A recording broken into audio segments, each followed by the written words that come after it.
காலத்துல கிட்டத்தட்ட ஒரு 12 வருஷத்துக்கு முன்னால முதல் முறையா ஈசா யோகா சென்டருக்கு போயிருந்தோம். அப்ப நம்ம இறங்கின பிளேஸ் ஈசாவோட நந்தி சிலைக்கு பக்கத்துல. இன்னைக்கு 2023 அந்த நந்தி சிலையை ரீச் பண்றதுக்கு நம்ம 2 கிலோமீட்டர் காரையோ பைக்கையோ நிப்பாட்டிட்டு நடக்கணும். அந்த 2 கிலோமீட்டர் விரிவாக்கம் அப்படிங்கிறது நம்ம சாதாரணமா பார்க்க முடியல. கிட்டத்தட்ட அது பல கோடி ரூபாய் டொனேஷன் பணத்துல மிகப்பெரிய மண்டபங்கள், தீர்த்த குண்டங்கள், அப்புறம் ஆதியோகி சிலை, அதை சுத்தி நிறைய மேம்பாடுகள், நிறைய விஷயங்கள் கட்டமைக்கப்பட்டிருக்கு. அதே ஒரு 10 வருஷத்துக்கு முன்னால ஈசா சென்டருக்கு போகணும் அப்படின்னா வெறும் பஸ் டிக்கெட் மட்டும் செலவு பண்ணிட்டு அங்க இறங்கி ஈசா யோகா சென்டருக்குள்ள போயிட்டு திரும்ப பஸ் ஏறி வீட்டுக்கு போயிடலாம். இன்னைக்கு ஈசா யோகா சென்டர்ல போய் இறங்குனா கிட்டத்தட்ட 1 கிலோமீட்டருக்கு 2 பக்கமுமே கடைகள் நிறைய வந்துருச்சு. குறைஞ்சது நீங்க உள்ள போயிட்டு 100 ரூபாய் செலவு பண்ணாம வெளியே வர முடியாது. நடந்து போறதுக்கு விருப்பம் இல்லை அப்படின்னா அங்க மாட்டு வண்டிகளை யூஸ் பண்ணி போகலாம். அதுக்குமே நீங்க காசு கொடுத்துதான் ஆகணும். இப்படி ஒரு மிகப்பெரிய வணிகமயமா மாறிடுச்சு. இன்னொரு பக்கம் நிறைய அலிகேஷன்ஸ் அவங்க மேல வைக்கப்படுது.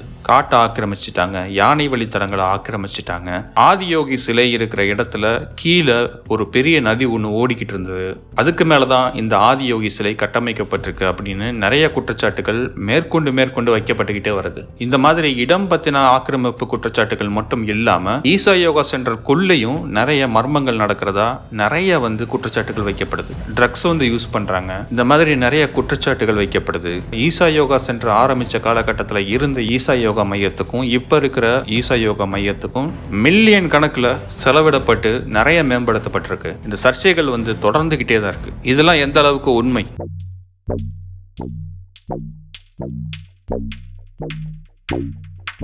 முதல்ல ஈசா யோகா சென்டர் எதுக்காக ஆரம்பிக்கப்பட்டது, எந்த நோக்கத்துக்காக அது உருவாக்கப்பட்டது? கிட்டத்தட்ட ஒரு 1992 ஆண்டுகள்ல ஈசா யோகா மையம் நிறுவப்பட்டிருக்கு. ஈசா தியான மண்டபம் அப்படின்னு சொல்லப்படுது இல்லையா, மையம், அதாவது ஒரு குளோபல் சைஸ்ல, குளோபல் சைஸ்ல இருக்கும். அந்த ஒரு இடம் மட்டும் தான் ஆரம்பத்துல நிறுவப்பட்டிருக்கு. அதுக்குள்ள தியான லிங்கம் பிரதிஷ்டை செய்யப்பட்டிருக்கு. அதுக்கப்புறம் அந்த மண்டபத்துக்கு எதிராக நந்தி சிலை ஒன்று உருவாக்கப்பட்டிருக்கு. இப்படியா படிப்படியா நிறைய கட்டமைப்புகள் உருவாக்கப்பட்டிருக்கு. அந்த தியான மண்டபத்துல உட்கார்ந்து என்ன பண்றதுக்காக அந்த தியான மண்டபம் உருவாக்கப்பட்டிருக்கு. சத்குரு, அதாவது ஜக்கி வாசுதேவ் அப்படிங்கிறவரு ஒரு குருஸ்தானத்துல அந்த ஈசா யோகா மையத்தை வழிநடத்திட்டு வர்றாரு.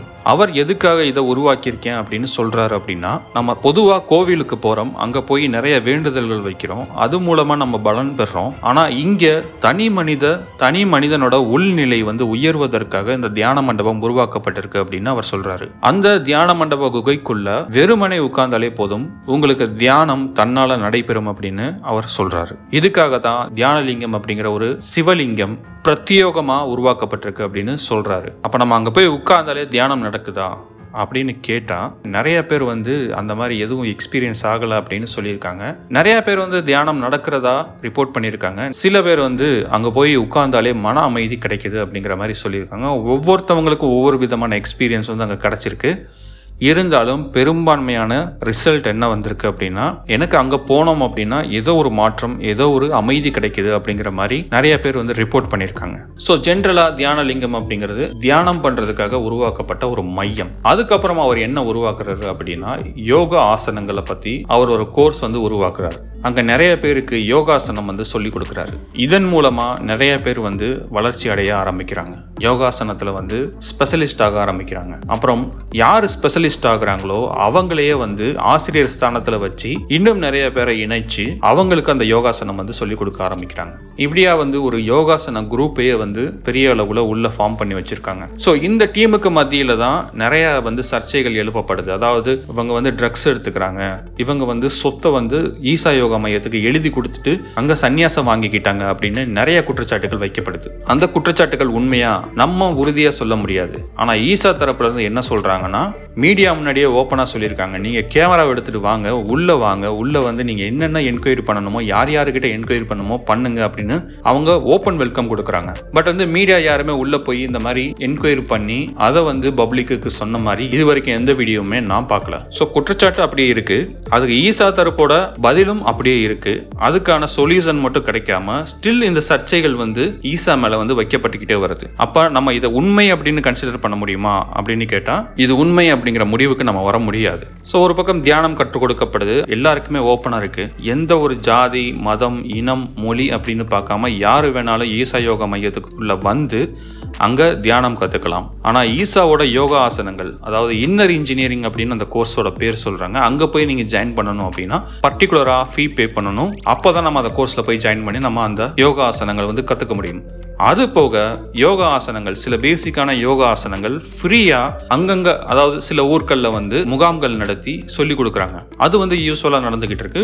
ரொம்ப டீப்பா நீங்க கத்துக்கணும் அப்படின்னும் போது நம்ம அந்த இன்னர் இன்ஜினியரிங்ல போயிட்டு ஜாயின் பண்ண வேண்டியது இருக்கு. ஸோ அங்க நிறைய பேர் தங்கி அங்க படிக்க ஆரம்பிக்கிறாங்க. அங்கேயே வந்து சன்னியாசமும் சில பேர் வாங்கிக்கிறாங்க. உள்ளேயே வந்துட்டு ஆசிரியராகவும் ப்ரொமோட் ஆகுறாங்க. ஒரு இடத்துல ஒரு இன்டர்வியூல ஜக்கி வாசுதேவ் கிட்ட, அதாவது சத்குரு கிட்ட இந்த கேள்வியை வந்து முன்வைக்கிறாங்க. இது வந்து ஒரு இலவச தொண்டு நிறுவனம் அப்படின்னு தான் ஆரம்பிச்சிங்க, இப்ப நிறைய பேர்கிட்ட காசு வாங்குறீங்க அப்படின்னு கேட்கறாங்க. அதுக்கு வந்து சத்குரு என்ன பதில் சொல்றாரு அப்படின்னா, ஒரு ப்ரோக்ராம் ஒன்று நடத்துறோம், எல்லாருமே வந்து இலவசமா வரலாம் அப்படின்னு அழைப்பு கொடுக்குறோம், ஆனா எல்லாருமே நின்று பாக்குறதுக்கு ரெடியா இல்ல. அப்ப சில பேர் வந்து சேர் கேட்கறாங்க. அப்ப அந்த சேரை நம்ம எப்படி கொண்டு வந்து கொடுக்க முடியும்? அப்ப அதுக்கு நம்ம பணம் வாங்குறோம். இதே விஷயத்த எல்லா விஷயத்திலையும் அப்ளிகேபிள் பண்ணி பாருங்க அப்படின்னு சொன்னாரு. இலவசம் அப்படிங்கிறதுக்கு தகுந்த மாதிரி பப்ளிக்கும் ரியாக்ட் பண்ண ஆரம்பிச்சாங்க அப்படின்னா அது இலவசமாவே கொடுக்க முடியும். பட் வந்து அதுல சில பேர் வந்து இந்த ஃபெசிலிட்டி வேணும் அப்படின்னு கேட்கும் போது அவங்களுக்குரிய ஃபெசிலிட்டியை வந்து அவங்க செஞ்சு கொடுக்கறதுக்கு காசு வாங்குறாங்க. உதாரணத்துக்கு மகா சிவராத்திரி அன்னைக்கு நடத்தப்படுற நிகழ்ச்சியில குறைஞ்சது ஒரு 10 லட்சம் பேராவது பங்கு கொள்றாங்க அப்படின்னு சொல்லப்படுது. அதுல கிட்டத்தட்ட 80% மக்கள் ஃப்ரீயா தான் வந்து நிகழ்ச்சியை பார்த்துட்டு சிவராத்திரியை கொண்டாடிட்டு போறாங்க. ஸ்டில் ஈசா ஒரு இலவச தொண்டு நிறுவனமா தான் இருக்கு. ஆனா மக்கள் வந்து எதிர்பார்க்கிற ஃபெசிலிட்டியை பண்ணி கொடுக்கும் போது மட்டும் அவங்க கிட்ட இருந்து பணம் வாங்குறாங்க. இதுக்கப்புறம் முக்கியமான குற்றச்சாட்டு என்ன அப்படின்னா, ஈசா யானைகளோட வழித்தடத்தை ஆக்கிரமிச்சிச்சு அப்படின்னு அந்த ஒரு குற்றச்சாட்டு இன்னைக்கு வரைக்கும் அவங்கள பின்தொடர்ந்துகிட்டே இருக்கு.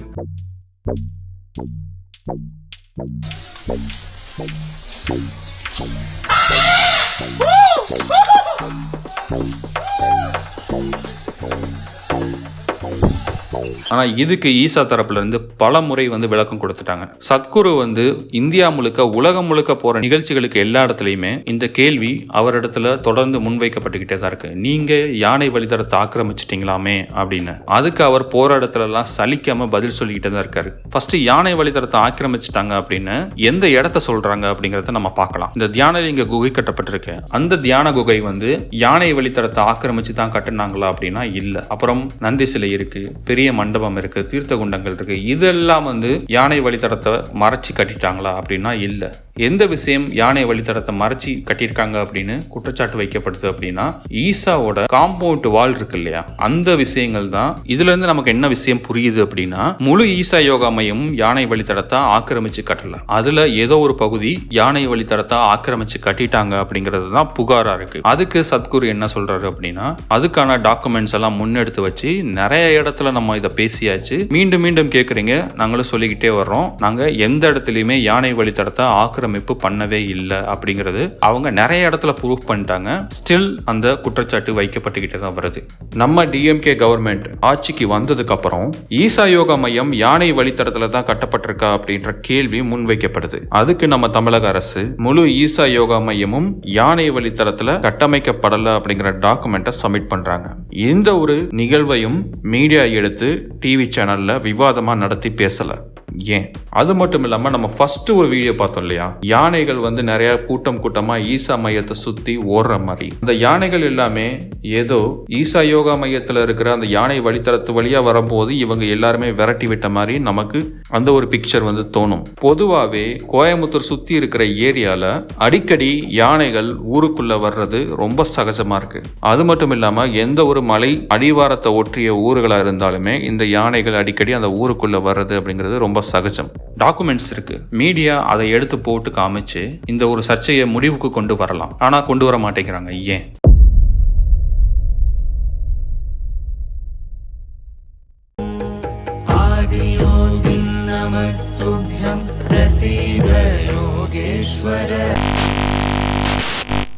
அதுக்கப்புறம் இப்போ புதுசா உண்டாக்கின ஒரு சர்ச்சை தான் ஆதியோகி சிலை ராஜ வாய்க்கால் அப்படிங்கிற ஒரு வாய்க்காலுக்கு மேல கட்டப்பட்டிருக்கு அப்படின்னு. ஆனா பொதுவா கூகுள் மேப்ல போயிட்டு நம்ம பார்த்தோம் அப்படின்னா ஈசாவை சுத்தி எந்த ஒரு வாய்க்கால், ராஜ வாய்க்காலோ இல்ல ஆறோ எதுவுமே நமக்கு காட்டப்படல. ராஜ வாய்க்கால் அப்படிங்கிறது எந்த பக்கம் இருக்கு அப்படின்னு பாத்தீங்கன்னா ஈரோடு மாவட்டத்தை சுத்தி அந்த வாய்க்கால் வந்து பயணிக்குது. ஆனா இந்த இடத்த சுத்தி எந்த ஒரு ராஜ வாய்க்காலோ இல்ல ஆறோ குளமோ ஏரியோ எதுவுமே வந்து மேப்ல நமக்கு காட்டல. அந்த ராஜ வாய்க்கால் அப்படிங்கிற நேம் இதை சுத்தி எங்கேயுமே இல்லை. ஈசா யோகா சென்டருக்கு பக்கத்துல இருக்கிறது நொய்யல் ரிவர்.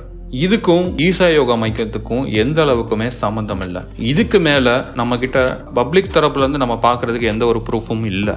குற்றச்சாட்டு முன்வைக்கிறவங்க தான் இந்த ப்ரூஃப் எல்லாம் கொடுக்கணும். ராஜா வாய்க்கால் அப்படிங்கிறத வந்து மேப்ல இருக்கா அப்படின்றத வந்து காட்டணும். அதுக்கு மேலதான் இந்த ஈசா யோகா சென்டர் வந்து இருக்கா அப்படிங்கிறது பப்ளிக்கு கிளியர் பண்ணணும். ஏன்னா பப்ளிக் கிட்ட வந்து சர்ச்சையா ஒரு விஷயம் வந்து பரவிக்கிட்டே வருது இல்லையா, அதை கிளியர் பண்றதுக்கு ஒரு சின்ன எவிடன்ஸ் மாதிரி ஏதாவது ஒன்று கொடுத்தாங்க அப்படின்னா நம்ம அதை பார்த்து கிளியர் ஆகிக்கலாம். ஸோ அந்த மாதிரி கிளியரான எவிடன்ஸ் வந்து நமக்கு அந்த ராஜா வாய்க்கால் மேலே தான் அது கட்டப்பட்டிருக்கா அப்படிங்கிற கிளியரான எவிடன்ஸ் வந்து நமக்கு கிடைக்கல. ஸோ இவ்வளவு குற்றச்சாட்டுகள் ஈசா மேலே மீடியா எல்லாருமே வைக்கிற குற்றச்சாட்டுகளை பார்த்தோம்.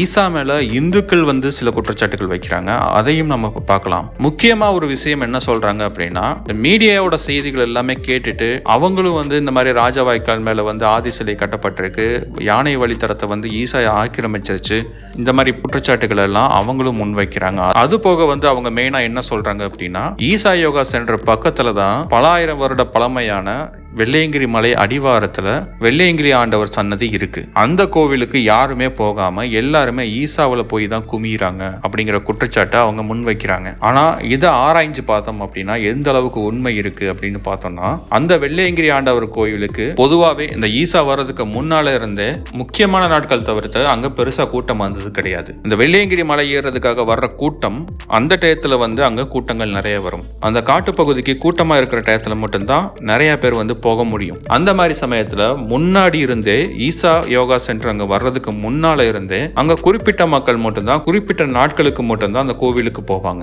அதுவும் இல்லாம ஈசா யோகா சென்டருக்கு வர்றவங்க எல்லாருமே பெரும்பாலும் அந்த கோவிலுக்கும் போவாங்க. அப்படிங்கிறப்ப ஈசா யோகா சென்டரே வந்து நிறைய இடத்துல வெள்ளையங்கிரி ஆண்டவர் கோவிலை வந்து ப்ரொமோட் பண்ணியிருக்காங்க. வெள்ளையங்கிரி மலை ஏற்றத்துக்கு வந்து அவங்க நிறைய பேரை போக சொல்லி ஊக்குவிச்சுக்கிட்டு தான் இருக்காங்க. அதுவும் இல்லாம வெள்ளையங்கிரி மலைக்கு வந்து ஸ்பெஷல் பர்மிஷன் வாங்கிட்டு கிட்டத்தட்ட 45 நாள் வரைக்கும் விரதம் இருக்க வச்சு ஒரு குழுவா ஈசா யோகா மையமே வெள்ளையங்கிரி மலைக்கு மேல கூட்டிட்டு போயிட்டு வர்றாங்க. சோ இப்படியா இந்துக்கள் கிட்டயே சில தவறான நம்பிக்கைகள் ஈசா பத்தின விஷயங்கள் வந்து போய்கிட்டு தான் இருக்கு.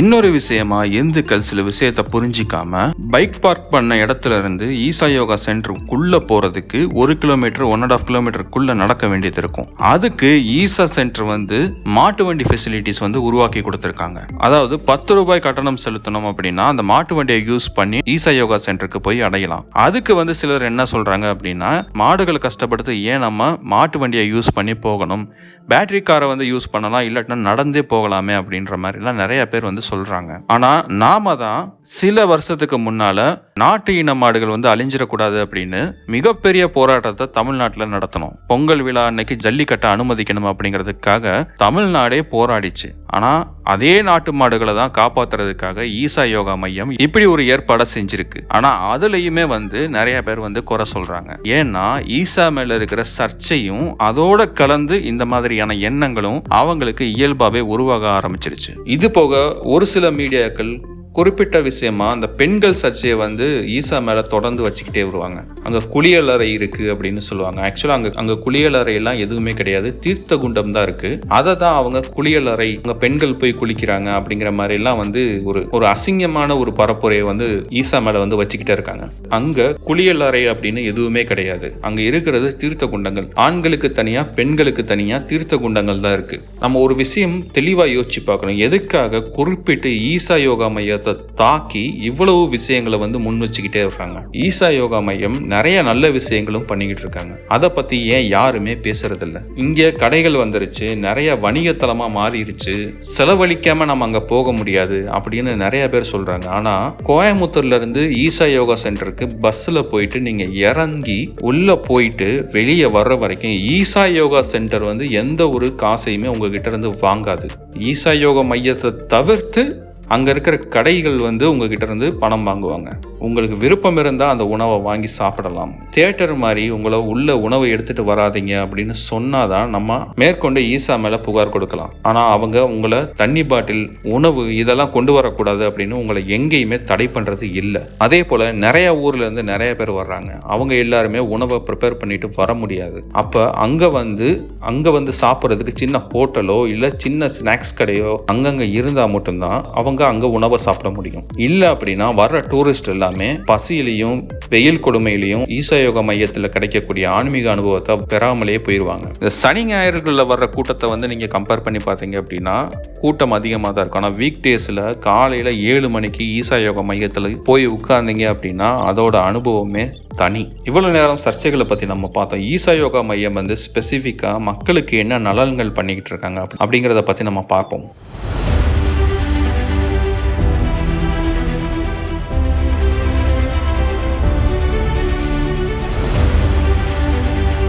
ஈசா யோகா மையம் என்னென்ன இலவச சேவைகளை வழங்கிட்டு வருது அப்படின்னா, யோகா மற்றும் தியான வகுப்புகள் இதை ஒவ்வொரு மாவட்டம் தோறும் ஒவ்வொரு நாட்கள் வந்து அறிவிச்சு நிறைய பேர் வந்து அதில் பார்ட்டிசிபேட் பண்ணி அவங்க free yoga classes, meditation classes வந்து கண்டக்ட் பண்ணிக்கிட்டு இருக்காங்க. அவங்க யாருமே அதுக்கு காசு வாங்குறதில்ல. அது மட்டும் இல்லாமல் அந்த நிகழ்ச்சி நடத்தக்கூடிய அந்த இடம் வாடகையும் வந்து ஈசா யோகா மையமே அவங்களே பே பண்ணுறாங்க. இதில் போய் நம்ம ஜாயின் பண்ணுறதுக்கு ஒரு காசு நம்ம கொடுக்க வேண்டியதில்லை. சத்சங்கங்கள் அப்படின்னா நம்ம கொஸ்டின் அண்ட் ஆன்சர்ஸ். இந்த கொஸ்டின் அண்ட் ஆன்சர்ஸை வந்து ஈசா மையத்தோட குருவான சத்குருவே முன்னின்று நடத்துறாரு. நிறைய இடத்துல போயிட்டு மக்களோட கேள்விகளுக்கு பதில் கொடுத்து அது மூலமா அவங்களுக்கு ஆன்மீக விழிப்புணர்வை கொண்டு வராரு. இது நமக்கு சின்ன விஷயமா தெரியலாம், ஆன்மீக விழிப்புணர்வு கொண்டு வர்றது. ஆனால் அது மூலமாக பயனடைஞ்சவங்க தான் அது சின்ன விஷயமா பெரிய விஷயமா அப்படிங்கிறத அவங்க சொல்லுவாங்க. ஈசா வித்யா ஸ்கூல் மூலமாக லோ இன்கம் கம்யூனிட்டிஸ் இருக்காங்க இல்லையா, அதிகமான வருமானம் இல்லாத ஏழை குடும்பங்கள் இருக்காங்க, ஃப்ரீயாக கல்வியை கொண்டு போய் கொடுக்குறாங்க. கிண்டர் கார்டன்லேருந்து 12ஆம் வகுப்பு வரைக்கும் இவங்க ஃப்ரீ எஜுகேஷன், அதாவது ஹை குவாலிட்டியாக எஜுகேஷன் வந்து கொடுத்துக்கிட்டு இருக்காங்க. அது போக நிறையா sport activities, yoga, meditation, extra curricular activities, இது மாதிரி நிறையா வந்து அவங்க சொல்லி கொடுத்துக்கிட்டு இருக்காங்க.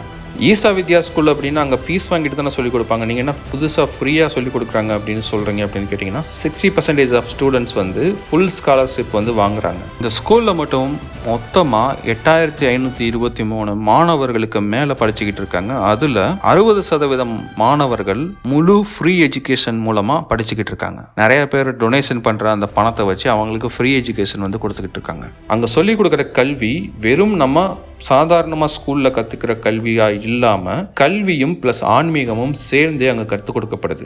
நிறைய இடத்துல ஃப்ரீ மெடிக்கல் கன்சல்டேஷன் வந்து நடத்துகிறாங்க. ஹெல்த் கண்டிஷன் செக்அப்ஸ், இந்த மாதிரி விஷயங்கள் எல்லாம் நிறைய இடத்துல கண்டக்ட் பண்ணிக்கிட்டு இருக்காங்க ஈசா யோகா சென்டர். கல்வியும் மருத்துவமும் இலவச சேவையாக வந்து பண்ணிக்கிட்டு இருக்காங்க. அது போக நீங்கள் ஈசா யோகா சென்டருக்குள்ளே போயிட்டு வெளியே வர வரைக்கும் உங்களுக்கு எந்த ஃபீமே கிடையாது. ஸோ முழுக்க வந்து இந்த நவீன காலத்துக்கு ஏற்ற மாதிரி ஈசா யோகா மையம் அப்படிங்கிறது ஒரு ஆன்மீக மையமாக இருக்குது.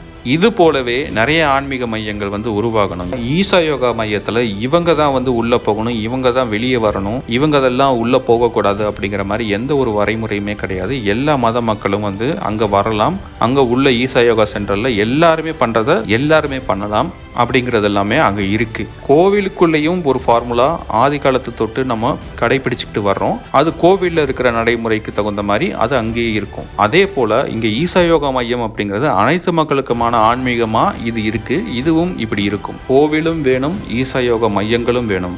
அடுத்த ஒரு இன்ட்ரெஸ்டிங்கான வீடியோவில் மீட் பண்ணலாம். தேங்க்யூ.